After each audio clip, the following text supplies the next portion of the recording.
Hello friends जय जगन्नाथ आपण मानक स्वागत करुच्ची मोर ओडिया हांडीशाला को चलतु आज हांडीशाला रे बनैबा अंडा आमलेट जहाँकि जो माने नुआ नुआ रोसे शिखुचंती आ जो माने बैचलर अछंती जो माने हॉस्टल रे निजे रोसे करी खाउचंती सेमानक पई मु ए रेसिपीटी नेकी आसीची किपरि अंडा आमलेट बनैबे सहज उपाय रे आ अल्प समय मध्य रे देखंतु फ्रेंड्स अंडा आमलेट बा एग ऑमलेट बनैबा पई ए सब सामग्री मु नै जाईची दुईटी एग नैची मु आ गोटे पियाज को एमती छोट छोट काटी करी नैची धनिया पत्र को एमती छोट छोट काटी की नैची आ दुईटी कंचा लंका को एमती मु काटी की नैची छोट छोट करी करी आ एठी देखंतु लूण मु नैची हाफ स्पून गोटे चामच रे आधा चामच मु नैची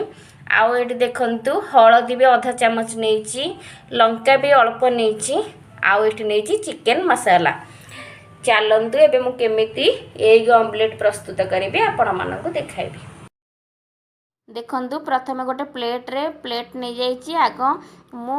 दुईटी जाक अंडा को भल भाव भांगी देवी धीरे धीरे करके गोटे चामच साहाय्य आपण भांगी नेबे भांगिकी तापर गोटे गिनारे एमती पकईदेबे तापर कौन होना ताको भल भाव एमती मिसाई देबे आग अंडाटा को भल भाव पूरा गोली देबे जमती से भल भाव गोली हो फिटिज तापर आम जहाँ भी सब रखीचे इंग्रेडिएंट्स से पकेबा पाई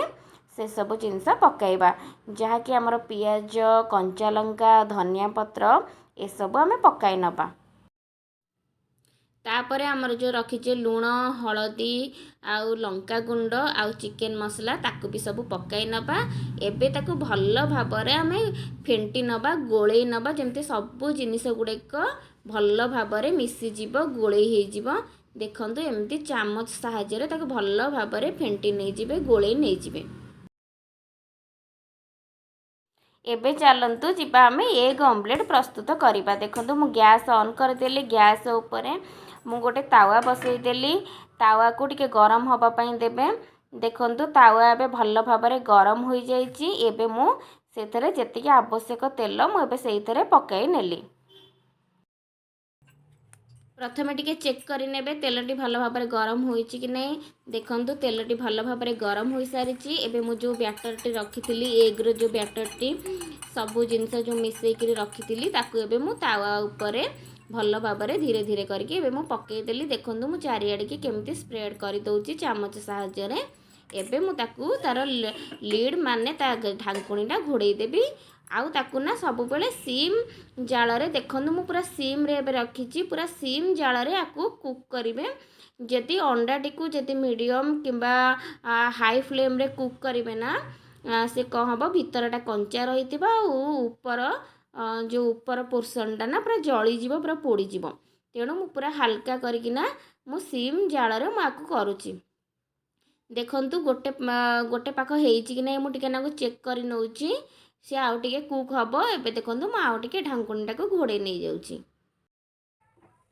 देखंतु गोटे पाख तार कुक हो सारी तेणु एमती देखंतु धीरे धीरे करकिना ताकू आर पट को लेउटेबे जेमिति अंडाटी भांगी न जिवो देखंतु मु भल भाव गोटे पट कुक हेबा पर लेउटे देली देखंतु मोर अंडा भी भांगी नाही एबे तार जो आर पटटी कुक हवा पाई मु लेउटे देइची आउ एबे देखंतु मु भी तार घोड़नीटी को घोड़े देइची से एबे कुक हबो आपण जदि एमती अंडा बनैला बेले ता ऊपर गोटे ढांकुणी जहाँ भी थी मोर ता ऊपर गोटे अच्छी कभर अच्छी जदि आपणकर कभर नथिबो जेकोसी भी गोटे प्लेट हो कि थाली हो घोड़े देबे देखिबे अंडाटी बहुत फ्लपी होता है बहुत फुली थाए खाइबा पाई बहुत भल लगी थाए अंडाटी पूरा फुल्का फुल्का होता है देखंतु मोर अंडा आमलेट बा एग ऑमलेट टी हो जाइए तैयारी हो जाइए एबे देखंतु आकु मु गोटे प्लेट को सर्व कर दउची आकु आपण सब बेले गरम गरम करी खाइबे देखंतु केते बढ़िया अंडा आमलेट हो जाइए फुली जाइए आउ आपण आकु भात सहित किंबा रुटी सहित जहाँ सहित भी खाईपारे गरम गरम भात गरम गरम रुटी सहित खाईपारे आपण मानू जदि मो रेसिपीटी भल लगी थाए ताहले आकु ट्राए करेंगे आकु लाइक करने को जमारू भी भूलिबेनी आउ जदि नुआ होइथिबे ताहले मो चैनल को सब्सक्राइब करने को जमारू भी भूलिबेनी मु नेक्स्ट एपिसोड रे आउ गोटे रेसिपी आपन को पई नेकी आसीबी रहूची जय जगन्नाथ नमस्कार।